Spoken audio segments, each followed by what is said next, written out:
नमस्कार, मैं डॉक्टर कुलदीप आज की इस कक्षा में लेकर हाजिर हूँ भक्तिकालीन परिवेश। हिंदी साहित्य इतिहास को सर्वमान्य काल विभाजन के अनुसार चार भागों में विभाजित किया जाता है। इसका पहला कालखंड है आदिकाल, जिसको आचार्य रामचंद्र शुक्ल ने वीरगाथा काल भी कहा है। इसकी समय सीमा विक्रमी संवत 1050 से 1375 तक है। हिंदी साहित्य इतिहास का दूसरा कालखंड है भक्तिकाल, जिसको हम पूर्व मध्यकाल के नाम से भी जानते हैं। इसकी समय सीमा विक्रमी संवत 1375 से लेकर 1700 तक है। अगला कालखंड है रीतिकाल, जिसको हम उत्तर मध्यकाल के नाम से भी जानते हैं। इसकी समय सीमा है विक्रमी संवत 1700 से लेकर 1900 तक। हिंदी साहित्य इतिहास का चौथा एवं अंतिम कालखंड है आधुनिक काल, जिसको आचार्य रामचंद्र शुक्ल ने गद्य काल के नाम से भी पुकारा है। इसकी समय सीमा विक्रमी संवत 1900 से लेकर आज तक है।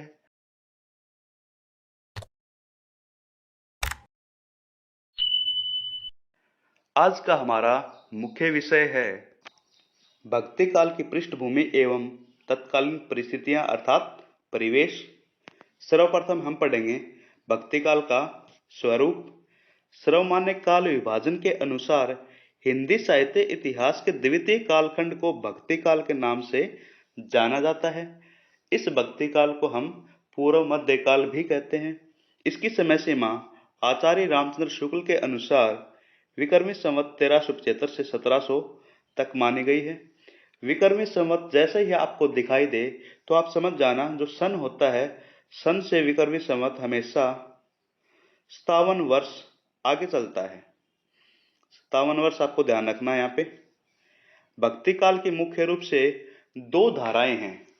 पहली धारा निर्गुण है एवं दूसरी धारा सगुण है। निर्गुण धारा की दो उपधाराएं या उपशाखाएं हम कह सकते हैं, जिनमें संत काव्य, जिसको ज्ञानाश्रय शाखा भी कहा जाता है, इसके अलावा सूफी काव्य, जिसको हम प्रेमाश्रय शाखा कहते हैं। ये तो हैं दोनों उपधाराएं निर्गुण काव्य की। इसके अलावा जो आपका सगुण काव्य है, उसमें पहली उपशाखा है राम काव्य, दूसरी उपशाखा है कृष्ण काव्य। इस प्रकार से भक्ति काल में कुल मिलाकर के चार धाराएं प्रवाहित हुई हैं। सर्वप्रथम संत काव्य धारा है, इसके प्रवर्तक माने जाते हैं कबीर।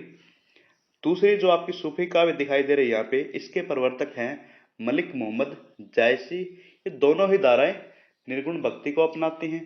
इसके अलावा जो सगुण भक्ति के अंतर्गत दो धाराएं हैं, राम काव्य, इसके प्रवर्तक हैं गोस्वामी तुलसीदास, एवं कृष्ण काव्य, जिसके प्रवर्तक हैं सूरदास।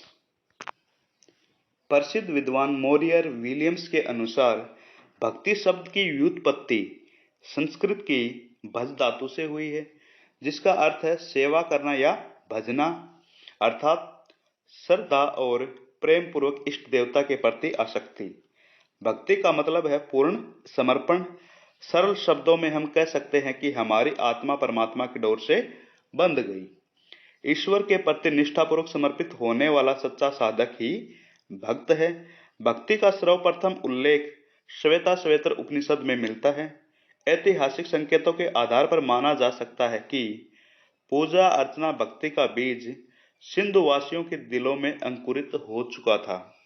यही भक्ति रूपी बीज अंकुरित होकर वैदिक सभ्यता से होता हुआ पाली प्राकृत भाषा युगों में महात्मा बुद्ध एवं महावीर स्वामी के अनुयायियों की सहज एवं लोक भाषा का रस ग्रहण कर आदिकालीन जैन आचार्यों के अहिंसा सिद्धांत के सहारे सिद्धों एवं नाथों की भक्ति में हठयोग मार्ग पर आकर एक वृक्ष का रूप धारण कर अपनी शाखाओं को फैलाने लग गया। डॉक्टर जॉर्ज ग्रियर्सन, जो कि भक्ति काल को उसके पूर्ववर्ती व परवर्ती साहित्य में श्रेष्ठ होने के कारण स्वर्णयुग कहते हैं, क्योंकि भक्ति काल ने कबीर, जायसी, तुलसी, सूरदास, मीराबाई, रसखान जैसे संत एवं कवि दिए हैं। इसलिए हम इसको साहित्य की दृष्टि से स्वर्णयुग कहते हैं। हिंदी साहित्य के सुप्रसिद्ध आलोचक डॉक्टर रामविलास शर्मा ने भक्ति काल को लोक जागरण काल कहा है, क्योंकि कबीर जैसे संतों ने हिंदुस्तान की जनता को उस समय पे जागृत करने का प्रयास किया था। इस कारणवश इन्होंने उसको लोक जागरण की संज्ञा दी है। किसी भी साहित्य पर युगीन परिस्थितियों का प्रभाव पड़ना स्वाभाविक होता है। भक्ति काल पर भी युगीन राजनीतिक, सामाजिक, धार्मिक, सांस्कृतिक परिस्थितियों का प्रभाव पड़ा हुआ अवश्य दिखाई देता है। अब हम जानेंगे भक्ति काल की जो परिस्थितियां हैं, यानी कि हम उनको परिवेश भी कहते हैं। हमें यहाँ देखना है विक्रमी संवत 1375 से लेकर के 1700 तक, इस बीच में जो कुछ भी घटनाएं हुई, लगभग 325 वर्षों का जो हमें इस समय का अध्ययन करेंगे। तो आइए शुरू करते हैं भक्तिकालीन परिवेश।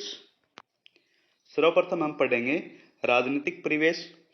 राजनीतिक दृष्टि से हिंदी साहित्य का भक्ति काल आतंक, अत्याचार, अशांति एवं संघर्ष का काल था। भक्ति काल का आरंभ तुगलक वंश से माना जाता है। मोहम्मद गौरी के पश्चात गुलाम वंश, जिसने 1206 ईस्वी से 1290 ईस्वी तक शासन किया। गुलाम वंश के जो पहले सुल्तान थे वो कुतुबुद्दीन ऐबक माने जाते हैं। इसके बाद में खिलजी वंश आया, जिन्होंने 1290 ईस्वी से 1320 ईस्वी तक हिंदुस्तान पर शासन किया। इसके जो पहले सुल्तान हैं वो जलालुद्दीन खिलजी हैं। इसके बाद में तुगलक वंश आया। तुगलक वंश ने 1320 ईस्वी से 1414 ईस्वी तक शासन किया। तुगलक वंश के जो पहले सुल्तान हैं वो गयासुद्दीन तुगलक माने जाते हैं। इसके बाद में सैयद वंश आया। सैयद वंश ने 1414 ईस्वी से लेकर के 1451 ईस्वी तक शासन किया। इसके जो पहले शासक खिजर खां थे, जो कि अपने आप को शासक नहीं मानते थे। इसके पश्चात लोधी वंश आया, जिसने 1451 से 1526 तक शासन किया। पहले जो लोधी वंश के शासक थे वो बहलोल लोधी थे। इसके बाद में सिकंदर लोधी, इब्राहिम लोधी और उसके पश्चात में मुगल वंश 1526 ईस्वी। इसमें बाबर ने भारत में मुगल साम्राज्य स्थापित किया। इस काल में बाबर का शासन 1526 ईस्वी से 1523 ईस्वी तक रहा। इसके पश्चात उनके बेटे हुमायूं ने शासन संभाला, जो कि 1530 से लेकर के 1540 ईस्वी तक। इसके पश्चात अकबर 1556 से 1605 ईस्वी तक। इसके पश्चात जहांगीर 1605 ईस्वी से 1627 ईस्वी तक और शाहजहां 1628 से 1658 ईस्वी तक आदि शासकों ने भारत पर शासन किया। और जो शाहजहां का शासन था, इसी समय पे भक्तिकाल का अंत हो जाता है। शासक वर्ग में सत्ता प्राप्ति के लिए अनेक गृह युद्ध हुए और निर्मम हत्याओं का क्रम चलता रहा। मुसलमान शासक हिंदुओं के प्रति उदार नहीं थे, मात्र अकबर के दरबार में ही हिंदुओं का सम्मान हुआ। मुगलों के शासन में अकबर एक ऐसा राजा हुआ जिसने लगभग पूरे भारत पर शासन किया। उनकी नीति उदार थी। वह हिंदू और मुस्लिम दोनों में भेद नहीं करता था। उसके बाद के मुगल शासकों में असहिष्णुता दिखाई देती है। अकबर मुगल बादशाहों में सबसे योग्य सिद्ध हुआ। इसके सामने छोटे बड़े हिंदू और मुसलमान शासकों ने घुटने टेक दिए। धर्म के नाम पर मुसलमानों में शिया और सुन्नी परस्पर लड़ते ही रहते थे। अकबर, जहांगीर और शाहजहां को छोड़कर शेष शासकों के समय में लगभग सारा समय ही कलह, मारकाट और आतंक से परिपूर्ण रहा। देशी राजाओं में भी व्यापक राष्ट्रीयता की भावना का अभाव था। भक्ति काल की राजनीतिक परिस्थिति अस्थिर थी। देश में युद्ध का वातावरण बनने लगा। इसी कारण राजा अपने पड़ोसी राज्यों पर आक्रमण होने पर भी चुपचाप बैठा रहता था। डावाडोल राजनीतिक परिस्थितियों में भी भक्तिकालीन कवि प्रभावित नहीं हुए। उनकी वाणी में धर्म और शांति का स्वर ही प्रमुख रूप से मुखरित हुआ। शाहजहां के राज्यकाल सन 1624 से 1658 ईस्वी के साथ भक्ति काल का अंत हुआ। इस प्रकार हम कह सकते हैं कि भक्ति काल की जो राजनीतिक परिस्थितियां थी वो बहुत ज्यादा डरावनी थी, भयानक थी। अशांति, कलह, मारकाट से भरा हुआ ये समय था। कुछ शासक जैसे अकबर को छोड़ करके शेष सभी शासक ऐसे ही क्रूर थे। इन सब राजनीतिक परिस्थितियों के बावजूद भी भक्तिकालीन कवि प्रभावित नहीं हुए और उनकी वाणी में धर्म और शांति का स्वर प्रमुख रहा। आइए अब हम पढ़ते हैं सामाजिक परिवेश। सामाजिक परिवेश। राजनीतिक परिवेश का सीधा प्रभाव तत्कालीन समाज पर पड़ा। देश में युद्ध के वातावरण के कारण समाज में अशांति छाई हुई थी। मुसलमानों के अत्याचारों के कारण समाज का नैतिक पतन हो रहा था। हिंदुओं की सत्ता एवं शक्ति का ह्रास हो रहा था। हिंदुओं की आर्थिक दशा भी अच्छी नहीं थी। इस पर इतिहासकार बर्नियर कहते हैं, उन हिंदुओं के पास धन संचित करने के कोई साधन नहीं रह गए थे और उनमें अधिकांश को निर्धनता, अभाव एवं आजीविका के लिए निरंतर संघर्ष में जीवन बिताना पड़ता था। हिंदू समाज में मुस्लिम शासकों की काम वासना एवं रूप लिप्सा से रक्षा हेतु बाल विवाह और पर्दा प्रथा का प्रचलन हुआ। समाज में दास प्रथा, छुआछूत, वेश्यावृत्ति, बाल विवाह, पर्दा प्रथा आदि समस्याएं व्यापक थी।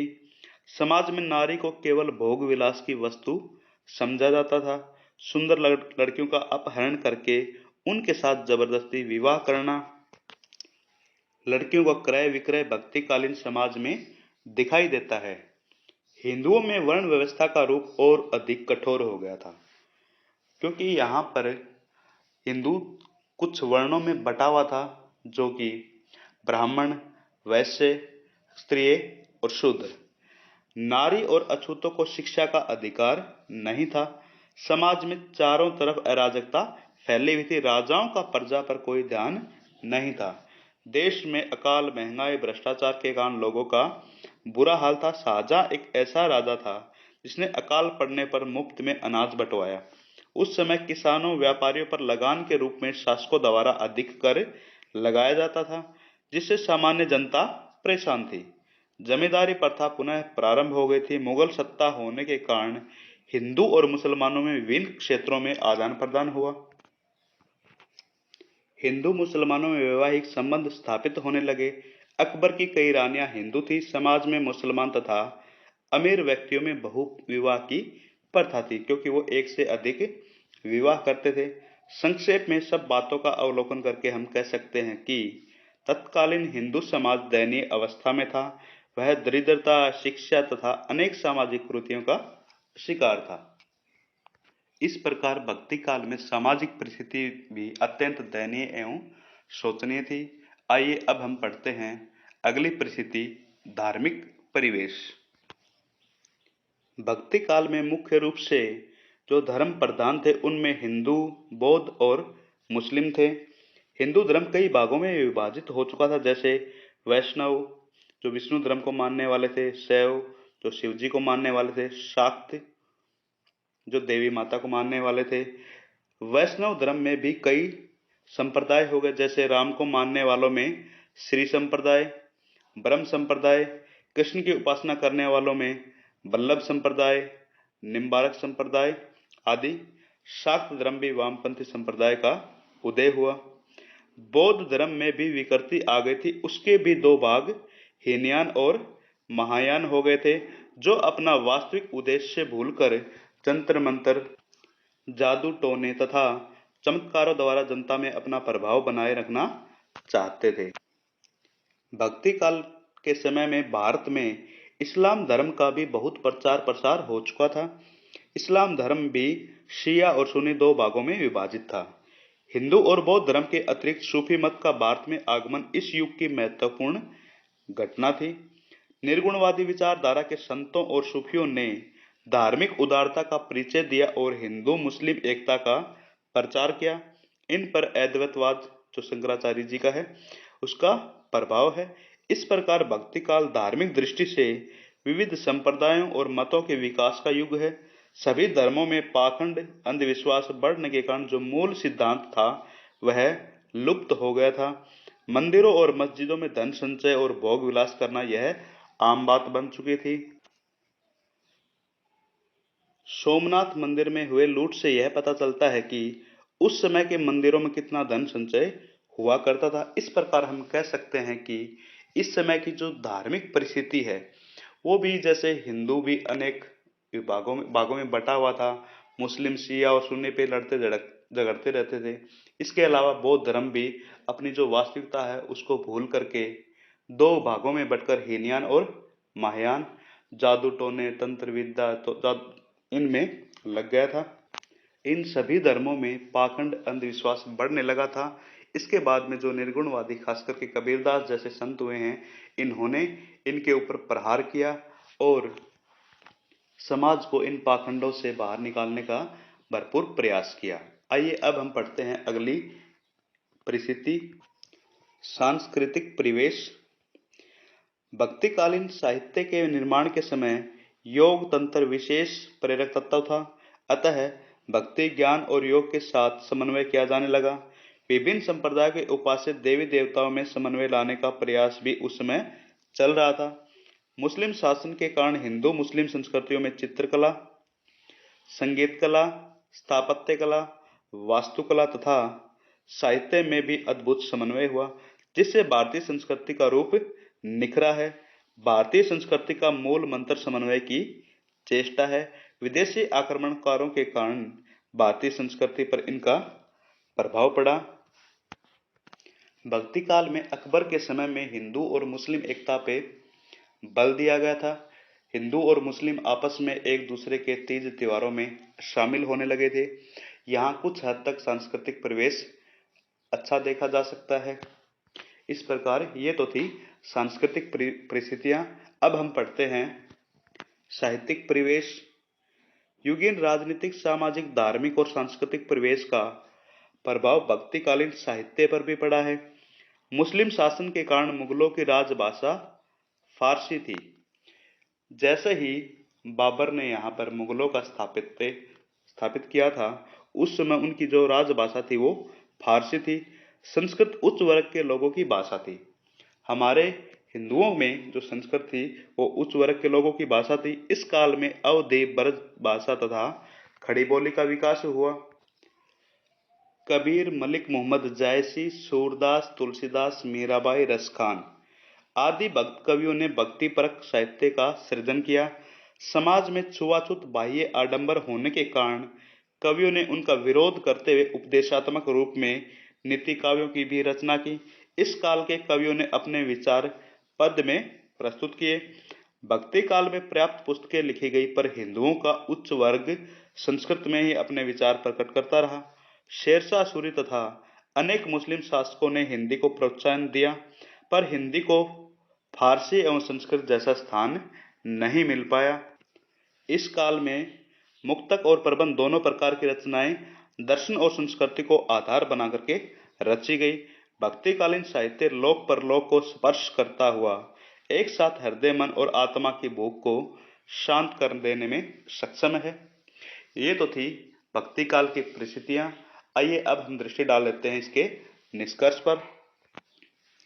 निष्कर्ष, अतः उपयुक्त विवेचन के आधार पर हम कह सकते हैं कि भक्तिकालीन साहित्य पर तत्कालीन राजनीतिक, सामाजिक, धार्मिक, सांस्कृतिक परिस्थितियों का प्रभाव पड़ा हुआ दिखाई देता है। भक्ति काल में धर्म को लेकर बहुत उत्कृष्ट काव्यों की रचना हुई। कला और विषय दोनों ही दृष्टियों से इस काल में बहुत ही अच्छे और अधिक समृद्ध काव्य लिखे गए। इसीलिए भक्ति काल को स्वर्णयुग या स्वर्ण काल के नाम से जाना जाता है। आज की कक्षा यहीं तक। धन्यवाद। अगली कक्षा में हम पढ़ेंगे संत काव्य का स्वरूप एवं उनकी प्रवृत्तियां।